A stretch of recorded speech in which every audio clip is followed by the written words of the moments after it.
Hey, welcome to ACF Church, and we're so glad that you're with us watching this message online. And our hope is that it would encourage you to be more like Jesus and walk closely with Him as an apprentice of Christ.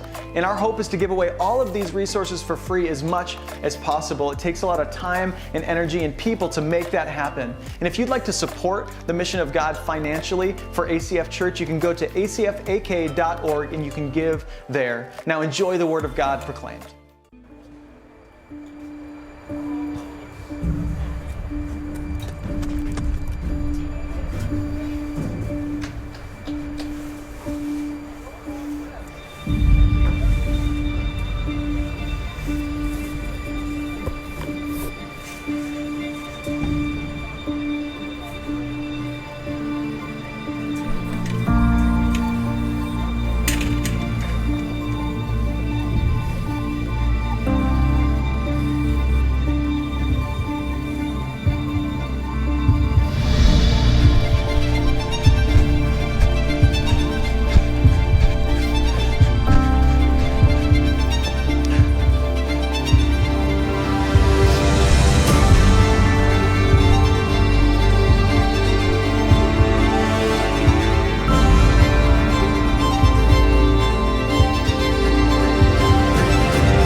Good morning. Welcome to 11 o'clock at ACF. My name is Stuart. I'm one of the pastors here.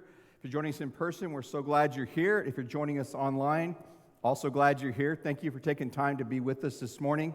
I think you picked an amazing day to be here. And the reason is we're finishing a 4-week series. And the first week, it's called Heart Check. And we're looking at some attitudes inside us. And so this has been an uncomfortable series, I know for me personally. And I don't know for you either. But when we start dealing heart issues, it's easier like behavioral issues. It's harder with things that are inside us because they start to get at who we really are as people. And so this has been a challenging series, but today I'm super excited to be able to share with you. The first week, we looked at guilt. And the second week, we looked at anger. And then last week, we looked at greed. And today, we have the privilege of talking about jealousy. Yay! Before you check out, though, I want to let you know, would you do me a favor first? Would you look at the person next to you, like both ways? Look at them, smile at them, maybe say hi, since you're right there. Don't pretend they're not there anymore. They know you're there. But look around. If you're at home, you may be looking at in the mirror or the TV or the couch next to you. But make sure you get a good view of yourself. This message is not for you guys, so you don't have to worry. You can just relax today. This is not about you guys at all. You don't have an issue with jealousy. Did you just not see what an amazingly awesome-looking group of believers and people we have in this room and at home? We're awesome. We're amazing. So this is not for you. Relax. Chill out. You don't have to stress. I'm not talking to you at all. I'm not talking to me. I mean, come on. We're amazing.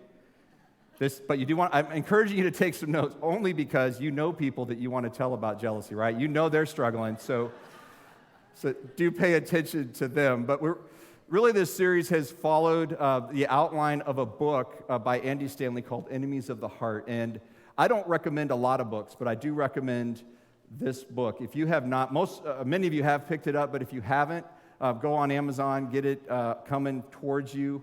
It is worth the read. It's an easy, quick read. It's to the point. Andy writes in a style that my brain somehow clicks with. He just says, this is the issue, this is how you deal with it. And that's what I love. And so get that, and it'll be awesome. I got it for my kids. I'm hoping they'll work through it as well, because I wish I had learned some of these principles and some of these enemies of our hearts at an early age like that, instead of trying to recoup from where I am now. When I was a youth pastor back in Tucson, my wife and I, we had just gotten married, maybe a year before, and it's like maybe 2003, 2004 time frame, and we were in a life group with other youth pastors and their spouses in Tucson. And so a big group of us would get together and we would just share life together. And we would share stories, learn about God, challenge each other. One thing I noticed was, I thought there was something in the water, was it seemed like every time we got together, another couple would say, I'm pregnant, or here's my new baby. And my wife and I were taking it hard because we were struggling. We were early in our marriage, and we were trying to get pregnant, and we were having an exceedingly hard time. And when we did get pregnant, we had miscarriages, and some early term, some late term miscarriages. And so it became increasingly harder. We would go visit with our friends, and we wanted to celebrate with them. We loved them. We were happy and excited for them, but we would go home, and it was a deep, dark hurt that we were experiencing. And what we realized was we were jealous of our really good friends, and we actually, at one time, we stopped meeting with them. We said, it's nothing against you guys. We love you, but we just can't do this. It's too emotionally painful for us to be around all of this joy around a thing that we desire so greatly that we don't have, and we can't figure out how to make happen. Just to not end on, or start on a really sad note, but we have 5 kids now, so I talk about that a lot. So, we figured something out. So, maybe you found yourself, maybe a friend showing you their brand new truck, and your words are, "That's a great truck. I'm so happy for you." But in your mind, you're kind of thinking, "What a waste. They don't even tow with that. They're just going to park it in the garage. They'll back it out occasionally. They'll wax it, clean it, push it back in the garage. Maybe drive it on a nice clean weekend." But I would use that tool. They're not. What a waste. Maybe living in Alaska, you've come to grips with the fact that it takes 2 or 3 weeks to get 2-day free shipping stuff from Amazon, right? But secretly, you're harboring ill feelings towards your relatives in the lower 48 who are getting free overnight shipping. And if you're my brother in Phoenix, he literally gets same-day shipping free. So he orders at lunch whatever he wants to eat or have at his house for dinner. Which, yeah, I am a little jealous. So if you're watching, I'm super jealous of you, Lee. So maybe you've been over for life group at your friends' houses, and they have a really nice house, and you've said, "This is a great house. I love it." And they don't have any kids, and they've got like 2,500 square feet, and you realize we live in a shoebox, and we've got tons of kids, and there's a feeling, maybe it's just me, but maybe there's a feeling of jealousy there. If you can relate to any of these or some of the other ways that we envy what people have around us, then I want to encourage you, again, for your friends, to pay attention to some of these issues, because your friends are probably struggling with this more than you are. But the good news is, Scripture talks a lot about jealousy. It is all through Scripture, and so God gives us a lot of guidance in that. And so we're going to turn our attention to a passage in the book of James. It's James chapter 4, starting in verse 1. And if you have your Bible, you can go ahead and open. If you don't have it with you, you can use your phone. You have the ACF Church app. You can get a YouVersion app, whatever is convenient for you to get there. But I encourage you to read along in James chapter 4, starting in verse 1. And James says this: "What causes quarrels and what causes fights among you? Is it not this, that your passions are at war within you? You desire and you do not have, so you murder. You covet and cannot obtain, so you fight and quarrel. You do not have because you do not ask. You ask and you do not receive because you ask wrongly to spend it on your own passions. You adulterous people, do you not know that friendship with the world is enmity with God? Therefore, whoever wishes to be a friend of the world makes himself an enemy of God. Or do you suppose it is to no purpose that the Scripture says, 'He yearns jealously over the Spirit that He has made to dwell in us'? But He gives us more grace. Therefore, it says, 'God opposes the proud, but gives grace to the humble.' Submit yourselves, therefore, to God. Resist the devil, and he will flee from you. Draw near to God, and He will draw near to you. Cleanse your hands, you sinners. Purify your hearts, you double-minded. Be wretched and mourn and weep. Let your laughter be turned to mourning and your joy to gloom. Humble yourselves before the Lord, and He will exalt you." And I got to be honest. I mean, that's a kind of a very straightforward, maybe hard to listen to passage of Scripture, but I love the way James communicates. I think he and I would get along really well. He's just right at it. He doesn't beat around the bush. He doesn't flower you up before he punches you in the gut. He literally just comes right at it. He says, "What causes fights and quarrels among you? Isn't it this?" He just gets right on it. And that's the way I love to think. I love people that come to me and go, "I have a problem with you, and this is it." I don't have to wonder, like, why are you telling me you like me and you're cool with me, and then they hit you hard and then they tell you you're good again, right? That's the insult sandwich. But James gets right to what I see as the source of our jealousy.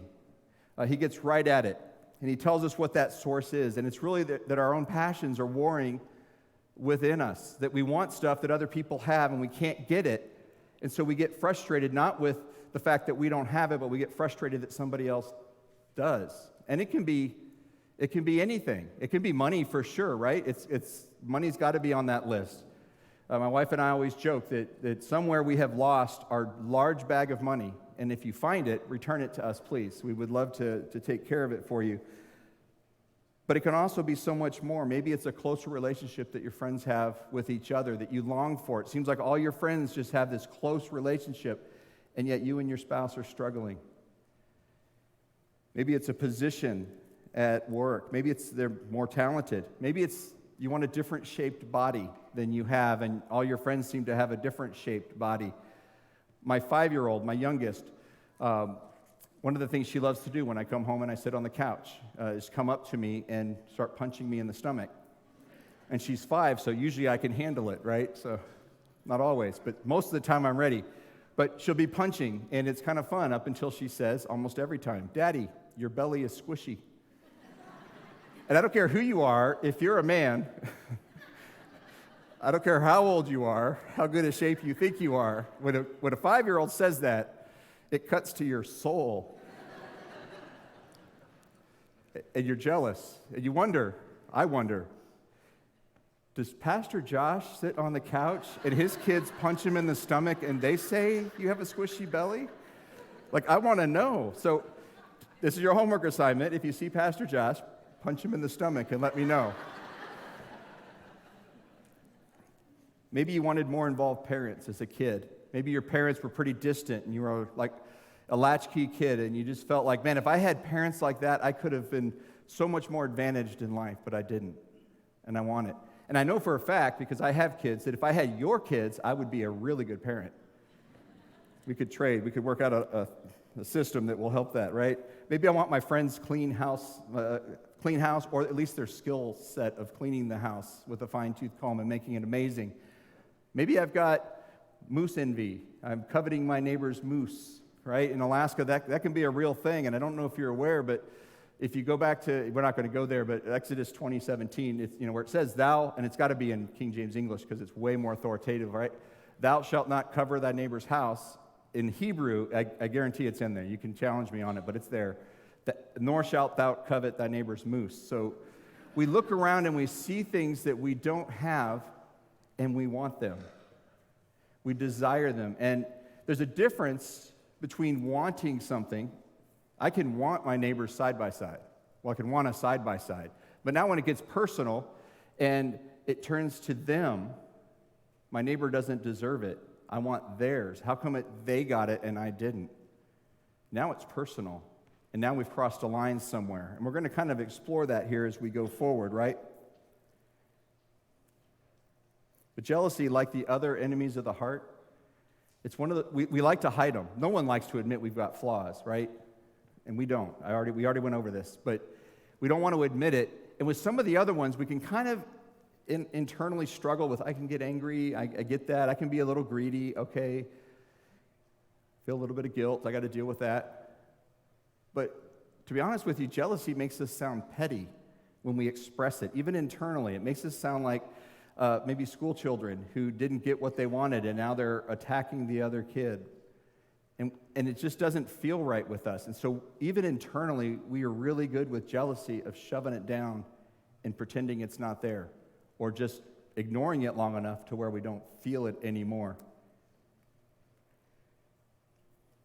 And the problem really is the people we're jealous of aren't the problem. They seem like the problem, but they're not really the problem. James goes on and tells us what the problem is. He says we don't have because we don't ask. And it's not that we don't ask, my neighbor for his 6x6 that's sitting in his yard. If I ask him, he would say, no, you can't have it. It's mine. I worked hard for it. And he did. He's a great guy, right? It's asking God. James is telling us that we don't have because we don't ask with God. And this is a hard stop really here, because this is something we need to grasp in our discussion of jealousy, or we're going to miss it altogether. We think we have the problem with the people around us who have the thing that we want, whether it's a talent or an ability or a position or money, or whatever that thing is. but it's not them. We'd be okay with them having it as long as we also got it, right? My friends back in Tucson in that group, we were cool with them having babies all over the place, right? But we wanted it. And so then we started harboring feelings for them, and it wasn't their problem. We were looking to them to meet a need that only God can meet. And that was our issue. The reality is the people around us didn't owe us anything, right? Our issue was with something else. And so if you remember back on the first week, we said that guilt says that I owe you something. I feel guilty, so I owe you something. And then we said anger says that you owe me something, that there's a debt, you've done something to me and you owe me a debt. And then we said last week, greed says that I owe me, right? So I owe myself. I've deserved this. No matter how much I collect, I'm collecting because I want to be generous. But we're not. We're greedy. We're just collecting it for ourselves. And jealousy says this. It says that God owes me. So when we're feeling ill feelings towards someone else, even though it may be directed at the people around us, the reality is that we're upset that the God of the universe, who has the power to give and to take away, gave to them, could have given to us and didn't. And that's where our frustration lies, but we don't want to admit it. We don't want to take it there, and James says that's where you need to take it. You need to go to God and ask, and you need to wrestle with that.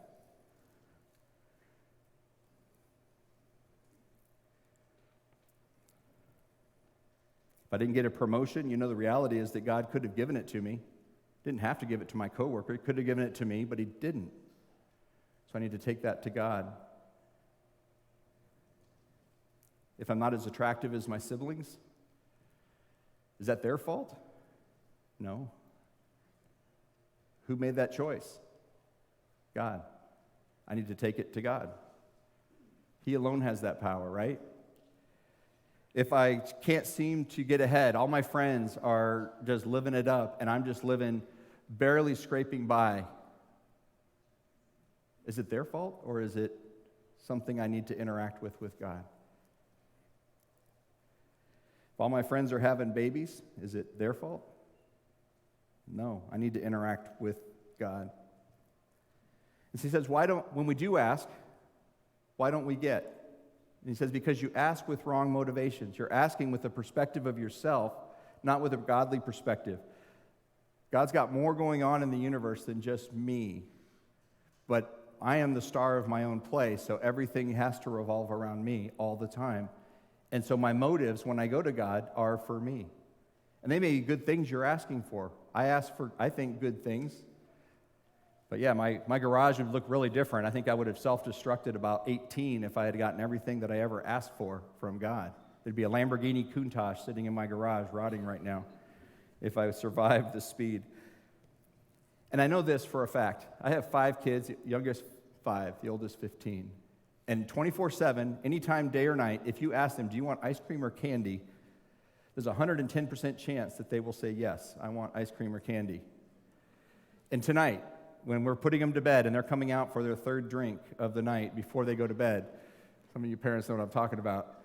If you know how to solve that, let me know. They'll see my wife and I. Maybe I'm having I call it second dinner, but it'll be a snack or something, so it'll probably be ice cream or candy. And then can I have some candy? And it's 10 o'clock at night. As a good dad, of course, I say, you better say no. If you don't, you need to get right with Jesus, because you don't give kids ice cream and candy at 10 o'clock at night if you want any peace in your house or the next day. So it's important. So you have to, as a father, know when to say yes and when to say no. And I want to say yes. I love my kids, but there are times when I know what's best. There are times that I withhold something that may seem obviously good because I'm trying to develop a character trait in that child. And as a good father, I'm attentive to that, and I need to do it. So he tells us the source of the issue is that we're taking it to other people. We're trying to grasp from the people around us the things that only God is in a position to provide. So now he tells us the seriousness of the problem in verses 4 through 6. And he says this, that if we take hold of the things around us and we get our needs met by the people around us, if we strive for that we have become friends with the world. And he says if you're friends with the world, you are an enemy of God. That's pretty serious. We should take note of this. This is not something like you should work on this someday when you get some free time. This is, I don't know about you, I don't want to be an enemy of God, and I don't want you to be, and I know we don't want to be. But when we start trying to have our needs met by ourselves or by the people around us, we have become an enemy of God because we have disallowed the very thing, the very person who can supply us with what we need. And so when we feel these jealous feelings towards the people around us, it really is like a dashboard light blinking and telling you there's a warning, there's something. You're trying to get your needs met here on earth rather than from our Heavenly Father. And we need to pay attention. What I love is James in the middle of this, what amounts to a topic. He doesn't come out and say, hey, you're struggling with jealousy, but the way he describes it is you're struggling with jealousy. You're trying to get your needs met from the people around you. You're upset at them because they have things you want. So in this topic, he throws in verse 5, and in verse 5 he says, he yearns jealously over the Spirit that he has made to dwell in us. So he's basically saying God is jealous over the Spirit that lives in you. Don't be jealous. And so then it brings up in my mind the question is, there's got to be different ways to look at jealousy, or else something's weird when he's saying, I can't be jealous, but God can be jealous. It seems like maybe I don't understand my definition of jealousy, or I need to get more information. And so I want us to look at 3 quick passages of Scripture. We're not going to camp there at all. We're just going to touch on them. But it splits out that there's different ways that jealousy can be expressed. And the first is jealousy being listed in a really long list of other sins, of things that damage us, our people around us, and our relationship with God. And that's in Galatians 5, verse 19. So there's a very negative side of jealousy that we're talking about here today. And it says, now the works of the flesh are evident: sexual immorality, impurity, sensuality, idolatry, sorcery, enmity, strife, jealousy, fits of anger, rivalries, dissension, divisions, envy, drunkenness, orgies, and things like these. I warn you, as I warned you before, that those who do such things will not inherit the kingdom of God. So in a long list of things that are sinful, that are damaging, that we should be trying to avoid, jealousy is listed. So there's clearly a side of jealousy that we need to address, and I think that's the one James is dealing with here. But then we also see Paul, when he's addressing the church in Corinth, he says this actually in 2 Corinthians 11:2. He says, for I feel a divine jealousy for you. And he's trying to guard them from false teachers, different ways of thinking that are not of God. And he says, I feel a jealousy for you in this, a divine jealousy, he says. So clearly there's a time when it's okay for a human being to feel jealousy for others. And then God himself says this about who he is when he's getting ready to, he's renewing the covenant he has with the nation of Israel when they've come out of Egypt. And this is before long before they go into the land that he's giving them.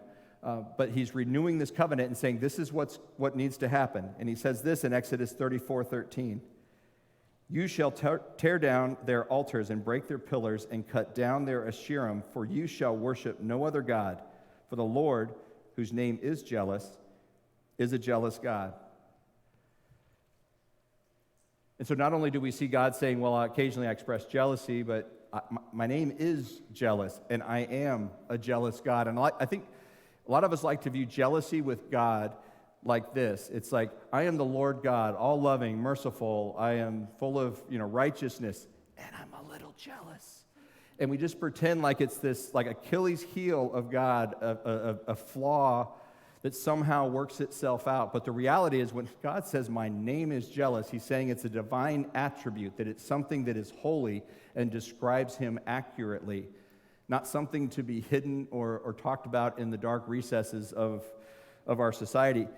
And so I tried to put together what I think are godly jealousy and worldly jealousy, and definitions that will help, at least they help me process our discussion on jealousy. And this is what I came up with.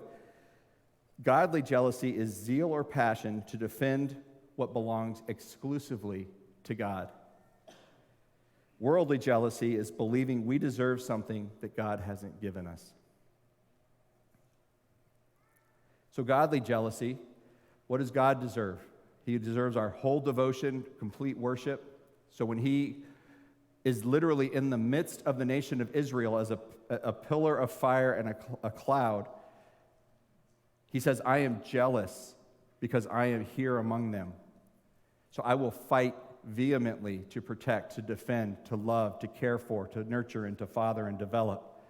So then, in James, when he says he yearns jealously for the Spirit that he has made to live in us, so when we put our faith in Jesus Christ, God's Spirit comes to live in us, and he is jealous of that Spirit the same way he was jealous of the nation of Israel when he was in their midst. And so he is fighting for us to honor and to glorify him.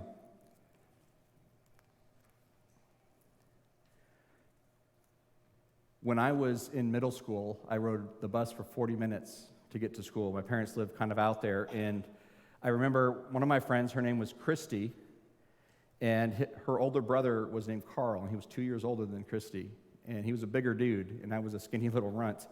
And Christy was a good friend, and that one day, we're headed back, and we're kind of bored, and there's only a few of us on the bus.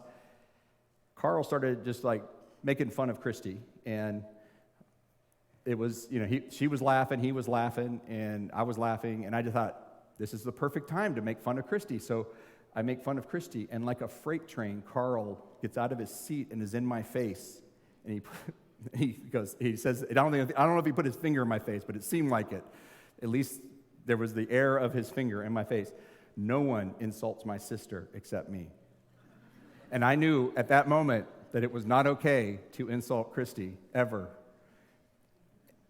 Carl had righteously defended with passion what was exclusively his sister's honor. So when God gives us something, we can defend it with zeal as well. When it's exclusively given to us, we can defend it, and we should. Our family, our spouse, people who can't fight for themselves, other believers. The truth, we should be jealous of these things because of the Spirit who dwells in us. So is there a question that we can ask ourselves that will help identify if jealousy is a problem in our heart? I think there is, and it's this. Who do I secretly hope will fail? Who am I kind of rooting for that they're just going to get taken down a notch or two, or maybe completely taken out? Maybe it's that coworker that got the promotion you wanted. You're really just like cheering when they get chewed out by the boss. Maybe it's a sibling who's just better at everything than you, got more attention from your parents than you. Maybe it's somebody who's got all the things that you want, right?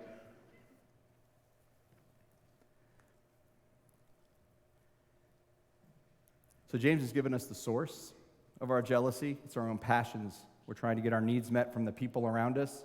I think somehow it's our job or their job to make us happy and fulfilled, when really we should be going to God. He tells us it's serious, that we don't want to be enemies of God. We want to take it seriously and start to work on rooting some of these feelings out. So we've identified that there is a good jealousy, a righteous jealousy. And then James goes on and tells us the solution to our jealousy. And I love that he gives us the answer, and it's this: take it up with God.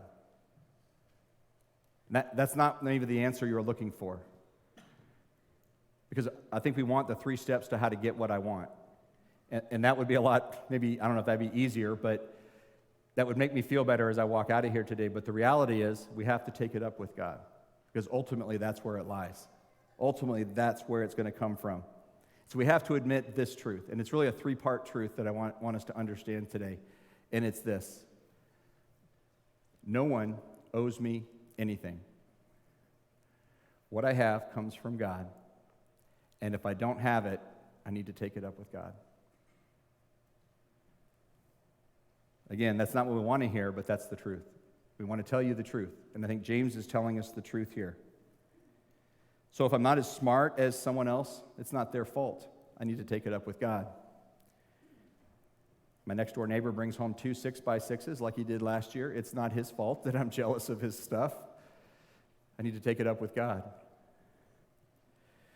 If my friends are in perfect health and I'm struggling, can't seem to get a leg up, it's not their fault. I need to take it up with God. We need to go to God and wrestle with it. And this is something I think that an art that we've lost. I'll pray once and I'm done, right? Or I'll think about it and I hope that God hears it somehow. And I expect that it's going to be an instant answer. I've talked about it before, but when I was in Tucson right before I came up to Alaska, I had left a church about a year and a half before we came up here, and it was a hard leave for my wife and I. I was a youth pastor. We had a lot of friends in this church, and the way we left, we felt like, I literally said for the second time in my life, I will never work at a church again, and here I am. So I evidently not true to my own words, but so we left, and I was very hurt, bitter, crushed, depressed, angry, felt injured and scarred, all those things, and I needed to support my family, so I did that while roofing. So I started a roofing company, and it was mainly just painting roofs that were like low-slope, flat roofs in Tucson with kind of a rubberized coating on them. Recoat those, you can make pretty decent money doing that, but mostly by myself. Hired crews to do other things, but that was the majority of my job, was me time in my head, by myself, on a roof, angry with God, hating every minute of it, because roofing in Tucson stinks. Don't do it. It is not a good career path. But what I found was this. I could, at first, internally in my head, express my frustrations with God, and I kind of tiptoed into his throne room. God, I really don't like what I'm doing. And after a while, even verbally, was able to get angry, to express my deep hurt, to explore even parts of my heart that were dark that I didn't realize. And I don't know when it changed, but somewhere, I tell people God was sweet with me on the roof. He was kind, and he allowed me to vent. He allowed me to process, to struggle, and I have ideas on that process, but all I can say is that the Spirit changed my heart. We need to be in the struggle. And once we've gotten it out, once we've gone to God and been honest and actually opened up our feelings that we have, then we have to interact with this, which is my favorite quote from the book, and it deals with jealousy. So it's Andy Stanley, and he says this in Enemies of the Heart. Now, if you find it a bit daunting to look God in the eye and accuse him of owing you anything, or owing you something, you're on the verge of a breakthrough. If you really do think he has mistreated you and in fact owes you something, then my suggestion is that you reread the New Testament. Jesus, along with a host of others, makes it pretty clear that we were goners, hopelessly separated from God, but God had mercy and gave us exactly what we did not deserve: forgiveness, the price, his Son. The truth is, we owed God a debt we couldn't pay, so he paid it, thereby erasing forever the possibility of his owing us anything, ever. If that didn't just step on your toes, because it certainly crushed mine, then you were either dreaming about where you're going to lunch today or what you're going to be streaming on Netflix later. But that's where we are. That's what we're left with when we have these feelings of unresolved jealousy in our heart, when we're desiring something or seeking it from people around us instead of going to God with our honest heart and actually wrestling with and dealing with where we are before him. We're left with, we don't owe God, or he doesn't owe us anything. He's already given us everything in Jesus, and we have to learn to be satisfied and content with what he has given, and then be trusting with him with what he has withheld. And that only comes from a place of going face to face with the God who created us. It doesn't come from dancing around it. Paul in Philippians 4 says this, "Not that I'm speaking of being in need, for I have learned in whatever situation I am to be content. I know how to be brought low, and I know how to abound. In any and every circumstance, I have learned the secret of facing plenty and hunger, abundance and need. I can do all things through him who strengthens me." And it's not just a workout slogan to get you motivated. It's an acknowledgement that everything comes from God. He is the giver of all good gifts. And that if we are lacking something, then we need to take it up with him instead of taking it out on those around us. So then the question becomes, is there something practical that I can do this week? Can I take some steps to try to start rooting out some of this jealousy in my heart? And the answer is yes. The answer is yes. And so in the first week when we talked about guilt, we said that confession heals guilt. And in the second week when we talked about anger, we said that forgiveness begins to heal anger. And last week, as we were talking about greed, we said that generosity is what starts to heal greed. And so confession heals jealousy. Celebration. Celebration starts to heal jealousy. And what does that mean? We celebrate we're jealous? Yay, I'm jealous. Look at me. No, I would sound very petty in that. So we don't want to celebrate our jealousy, but we want to find things in other people to celebrate. Maybe the very people that we are jealous of or that we're envious of here on earth. And we first need to take it to God and wrestle with where we are. And then we can honestly and genuinely find ways to celebrate. So this person behind you today singing, do they have an amazing voice? And like even while you're praising God, you're like, man, I hope they choke on peanuts. Maybe you need to turn around and just acknowledge, like, man, you are an amazing singer. So if someone tells you that today, you know it's genuine because they're struggling, right? Maybe a coworker we talked about got a promotion, you didn't. Can you honestly say to them, you're the best person for the job? Wrestle with God until you can. Maybe your spouse was able to solve a problem that you couldn't figure out, and they were just way more clever than you. You need to let them know that. And then you need to congratulate yourself because you were smart enough to marry that person. So just saying. Is your friend, are they better looking than you, smarter, skinnier? Maybe they have better fashion sense, maybe a better speaker than you. Let them know how much they stand out. Celebrate what other people have been given instead of focusing in our lack. When we focus in on our lack, we will experience bitterness and anger and dissension, and it will lead to all of the things that James warns us about, and we will miss out. When we celebrate what others have, we start to take our eyes off of what we don't have, and we start to put them where they rightfully belong, and that's on our Heavenly Father. So where do we go? Where do we go from here? What do we do? If you have your cards that were on your seats when you came in, and they're going to be online as well, but we always have 4 action steps, and it's that little card at the bottom that you can rip off and you can drop in a basket on your way out. There's nothing magical to it. It simply is a tool that we're offering to help you be reminded this week. We're not going to send people to your front door, but we are just going to send you a text or email that lets you know you made this choice. How you doing? And that's it. Just so I love being reminded of things that I committed to. It helps me out. So here's the first one: is begin a relationship with Jesus. The reality is, if you don't start there, if you don't start with a relationship with Jesus, then the rest of this is just trying to look religious without actually having a changed heart. And that's not what we're about. We're about connecting with the God who created us through Jesus Christ so that we can be new creations, and that's where it starts. Doesn't mean you're perfect. It just means you're now taking steps on a complete interchange. The second one is make a list of what others have that you really want. You're going to sound really petty to yourself, but be honest. What do you really want? What is it that you're feeling like, man, you got gypped? It could be looks. It can be your health. It can be your things, where you live, people you're with, the place you live, all those things. If only I had what they have. Make a list of those things that you really want and take them to God and start wrestling. And the third and the fourth one are kind of linked. You got to do the third one first, but you got to end with the fourth one. Who do I secretly hope will fail? Maybe you've been thinking about someone this whole time, or maybe God brought them to your mind, here at the end, but who are you kind of rooting that they just won't succeed, that you'll just do a little bit better than them?